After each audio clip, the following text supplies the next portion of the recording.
If you just look at page 5 of your notes, okay, you need to go through something about heat capacity and latent heat. All right. Now, you know that generally when you want to heat something out from solid to liquid to gas, there are a few things that tend to happen. First of all, your temperature will tend to increase. And then second of all, you tend to have phase changes from solid to liquid and then liquid to gas. So all this involves heat energy being supplied, okay? And when you're talking about the amount of heat that you need in order to cause a specific temperature rise, you normally would use something called heat capacity, okay? Heat capacity, C, is defined as the heat energy needed per unit temperature rise. It tells you how much heat energy that you will need to supply to something in order to get 1 degree of temperature rise, okay? And you also have something called specific heat capacity. It's the same as heat capacity, just that it is in terms of per unit mass. Here is heat energy needed per unit mass per unit temperature rise. It's the amount of heat energy that you need to supply to cause 1 kg of the substance to have a temperature rise of 1 degree. Okay, the 1 degree here can be in terms of Kelvin. It can be in terms of degree centigrade. Okay, so heat capacity here would mostly apply for when you have temperature changes for a particular phase. It can be that it's a solid, you have a temperature change, you apply heat capacity there. It can be that it's a liquid, you have a temperature change, you also apply heat capacity there. Okay, the same can also be said for gases. All right, but when it comes to phase changes, you tend to use something else. You don't use specific heat capacity, you use something called latent heat. Okay, latent heat is the heat energy required to change the phase of a substance at a constant temperature. Now, this constant temperature here usually refers to either your melting point or boiling point. Okay, so it is the heat energy that you need at the melting point or boiling point to cause your phase change, in other words. Okay, so for latent heat, they can actually describe it further as latent heat of fusion or latent heat of vaporization.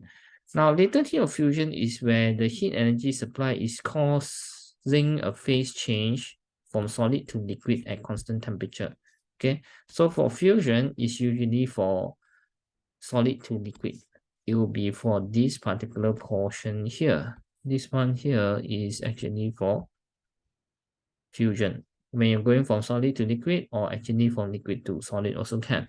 Okay, so the heat energy involved then to cause your phase change is your latent heat of fusion. Okay, and you also have another type of latent heat called latent heat of vaporization. Is the heat energy required to cause the phase change of a substance from liquid to gas at constant temperature. So that one will actually be for this one. Okay, this one is for vaporization. Okay, so you're talking about going from liquid to gas at constant temperature. That one is called latent heat of vaporization. Okay, now just like specific heat capacity, you also have something called specific latent heat. The definition is the same as the one above here, just that it's all in terms of per unit mass. Okay, it's basically the same. And then when you're talking about the related equations for heat capacity or latent heat, generally speaking, if you're talking about specific heat capacity, this one is something you probably would have learned in SPM or IGCSE. You would have an equation Q equals to MC delta theta. This one would tell you the amount of heat energy that you need to supply to a particular substance of a certain mass of a certain specific capacity to cause a certain temperature rise. Okay, so it's from this equation here that you can actually get your specific heat capacity, where it is the heat energy divided by the mass divided by the temperature change. That's why you can get this definition here. It is the heat energy per unit mass per unit temperature rise. Okay, and when you're talking about specific latent heat, you might have also learned this in your previous studies. Q is equals to ml. This one is telling you about the heat that you need to supply to a particular substance of a certain mass to cause it to change phase. Okay, so here L is Q over M. You take the heat divided by the mass that has actually changed phase. All right. Now, when you're talking about specific latent heat of fusion or specific latent heat of vaporization, usually we will tell you that specific latent heat of vaporization is more than specific latent heat of fusion. Okay, there is a reason why it's usually larger. The first of it is being that when you change from liquid to vapor, you are actually causing a larger increase in volume than compared to solid to liquid. Okay, when you go from solid to liquid, like this one, you have volume change, but this one is negligible. But when you go from liquid to gas, you also have volume change, but this one is considered to be significant. Okay, so because you have a significant change in volume, this means that you have a significant increase in your molecular separation. So you have a larger increase in your molecular PE. Okay, and at the same time, when you change from liquid to vapor or liquid to gas, you are actually doing work against the atmosphere. Because your vapor has to expand against the pressure of the atmosphere, you're doing work, additional work there. So considering these two factors here, where you have a larger increase in molecular PE and that you also need to do work against atmospheric pressure when your gas volume expands, this is the reason why your specific latent heat of vaporization is more than your latent heat of fusion. Okay, so if in the exams you're asked to explain why latent heat of vaporization is greater than that of fusion, is usually because of these two reasons. Okay, there are cases where you need to know how to run an experiment to determine the specific heat capacity of a solid or a liquid. This one you have to look at page 6 of your notes. Okay, just look at page 6 of your notes.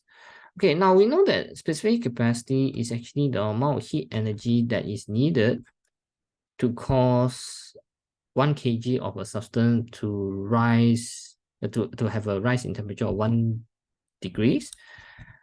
If you want to determine the specific heat capacity of a block of metal, this is the kind of apparatus that you will actually use. Okay, so say right now, you want to determine the specific heat capacity of an aluminum block. All right. If you want to determine the specific heat capacity of an aluminum block, what you need to do in the first place is to find out a few things.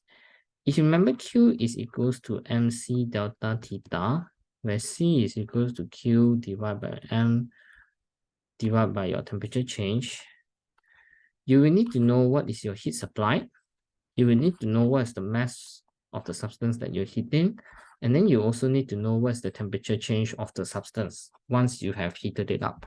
Okay, so right now, if you wanted to find out what is the heat supply here, how do you apply the heat in the first place? You will tend to use an electrical immersion heater to supply heat energy to the block. Okay, and then if you want to measure the temperature change, you will need to use a thermometer to measure the temperature change of the block. All right. Then after that, if you want to minimize heat loss to the surroundings, your block should be insulated with polystyrene to minimize the heat loss to the surroundings H.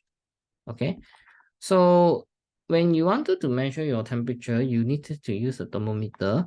What you will do is that before you run the experiment, make sure that there's some sort of hole in your block for you to put your thermometer. Okay, and in that hole itself, you will put some oil in order to give good thermal contacts between the heater, the metal block, and your thermometer. For your block, you need to provide some holes for your immersion heater as well as for your thermometer. So in that holes itself, you will put some sort of oil so that you have good thermal contacts between the heater and the block and the thermometer and the block. Okay, just now I only mentioned for the thermometer, I forgot to mention for the immersion heater. All right, so what you do now is that you start your heater, let the heater supply heat to your block and let the temperature rise. Okay, so you measure the initial temperature T1 of the block, And then after that, you continue heating it for time of T until a substantial temperature rise is produced, after which you measure the final temperature T2. Okay, so this covers the part how you can measure your temperature change. You just use a thermometer. Okay, now if you wanted to measure your mass of the block, this one you can actually just use a mass balance. All right, I don't think it's described here inside your notes, but you already know that if you want to measure mass, you can actually just use a mass balance. All right, now for the heat supplied to your block, you will need to use an electrical immersion heater. There's a specific reason why you use an electrical immersion heater instead of a Bunsen burner. Okay, because let's just say that you have a block here and you wanted to heat it up.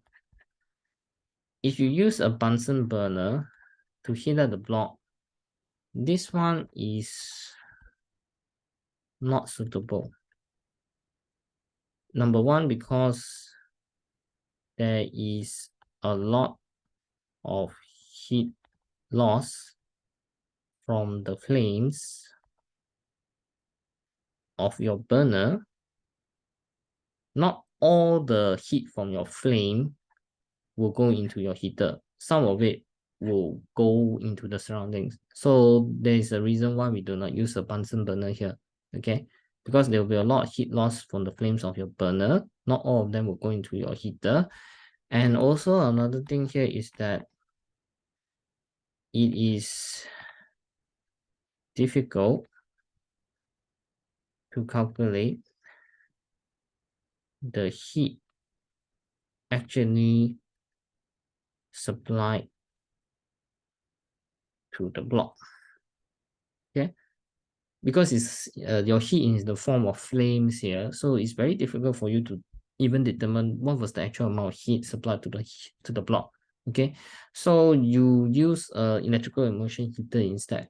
For electrical immersion heater, it's easy for you to calculate your heat supplied to your block, and because you have no flames here, it is just thermal contact between the heater and your block. You have very little heat loss to surroundings. Okay, so if you wanted to calculate out the heat supplied by your heater right now, just now, as I mentioned to you before, if you relate to power, power is energy change over time, right? Where your energy change here is your heat supply. So heat supply here is equals to PT, power times time. And at the same time, you already learn from your electricity chapters from AS that power is also VI, isn't it? So if you know what is the PD across your power or your electrical heater and the current through your electrical heater, you will know what is the power. So this equation, if you sub it here, power, your heat supply will actually be VIT. Okay, so this one will allow you to calculate out the amount of heat that you supply to your block. Okay, now if you then apply conservation of energy to your heating of your block right now, you could say that the electrical energy supplied by your heater is equals to the heat gain by the block plus your heat loss, such that you get VIT equals to MC delta T. And then you have heat loss here. This one is going to be H. All right. Now, because you've already put a thick layer of insulation when heating the block, you padded it with polystyrene, your heat loss can be assumed to be negligible. So if your heat loss is assumed negligible, you can ignore H. This one is gone. You can then work out what is your C. Your specific capacity here would be VIT divided by M T2 minus T1. Okay. All right. So this is if you ignore heat loss. But usually, if you ignore heat loss, whatever you calculate is going to be an overestimate of the true value of C. Okay. This is a question that they will tend to ask. If you were to ignore heat loss, does this lead to an overestimation or underestimation of the true value of your specific heat capacity? So the answer is that it will always lead to an overestimation of your true value of specific heat capacity. Now, why is that so? you just consider this. If you're talking about an ideal case where there's no heat loss, if this one was your block, and you say that you supply 100 joules of energy from the heater, 100 joules will actually go into the block itself. This one is if it's an ideal case when there's no heat loss to the surrounding. But if you're talking about the actual case with heat loss, that same block that you have, although your heater is supplying say 100 joules, not all of that energy will be supplied to the block. Not all of it will be absorbed by the block. It could be that only 80 joules was absorbed by a block, but then 20 joules was lost to your surroundings. Okay, so you assume that your block was absorbing a larger amount of heat here because this is the case that you had assumed, right? Because you see, if you're talking about the actual case where there's heat loss to the surroundings, your block is actually absorbing less heat, but you assume that there's no heat loss. Back to what I was saying just now for you, for the ideal case, this was your block, you have 100 joules, your block will absorb 100 joules. But for the actual case, if you supply 100 joules, probably only 80 joules was absorbed, but the rest of the 20 joules is lost to surroundings. Okay, so if you look at the equation, C equals to Q over C equals to Q over M delta T.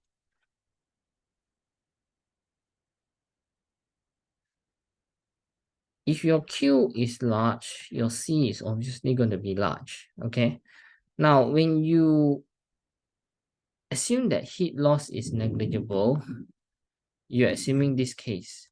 But the actual case is that if there is heat loss, your block is actually absorbing less heat energy. Okay. So in this case here, if your Q is small, your C is actually small. But what you actually assume is this case here, no heat loss to surrounding. So your heat absorbed by your block is assumed to be larger. If your Q is larger now, that will obviously lead you to having a larger specific heat capacity. That's the reason why here we will say that ignoring your H would often lead to an overestimation of the value of C. Okay. So that's the understanding for this one. If you move on to page 7, this is also talking about determining specific heat capacity, but this is for liquid. Now, you would use the same apparatus as you did for determining the specific heat capacity of a solid, just with some modifications here. Because you're trying to determine the specific heat capacity of a liquid here, you will need to purposely have some sort of container to contain the liquid. So in your case, you actually need to use a calorimeter to contain your liquid right over here. Okay. So you contain a liquid of mass M inside a calorimeter that can be made out of copper or aluminium, and make sure it's insulated to minimize any kind of heat loss. All right. Now, in addition to your calorimeter, you will also have a stirrer here so that you can distribute your heat evenly during heating. Okay, your stirrer here is to distribute heat evenly during heating. Okay, now your calorimeter and stirrer each have their own mass and their own specific heat capacity that you will need to consider during your calculation later. Okay, now when you heat your liquid, you again use an electrical immersion heater that is connected to a power supply and is also connected to an ammeter and voltmeter so that you can actually measure the current and voltage. All right. So the current and voltage, as I mentioned, you want to find out their value because your heat supply is equal to VIT. All right. So you heat up your liquid, you measure your temperature difference, measure T1, measure T2 over a time of T. Okay. Make sure that when you heat it out, you stir it continuously during the experiment to even out the heat distribution. If you now consider the conservation of energy for this process, you will get electrical energy supplied by heater equals to heat gain by liquid plus heat gain by calorimeter and stirrer plus your heat loss. So you write it out in equation form. This is what you're going to get. Okay. So again, if you ignore heat loss, this H does not need to be considered. Everything else here is something that you could measure, from which you can then determine out what is your specific heat capacity C. Okay. And also again, sometimes the question will like to ask you, if you again ignore heat loss here, what is the value of C that you calculated? Is it going to be an overestimation or underestimation? Is the same as the one before. It will always be an overestimation. Okay, because now when you assume heat loss is negligible, your block is actually assuming much more heat energy. So that leads you to have a larger value of specific capacity. Okay, so that is for determination of specific capacity for solid and liquid. Okay, next thing that you will need to know is the determination of latent heat, specifically latent heat of vaporization.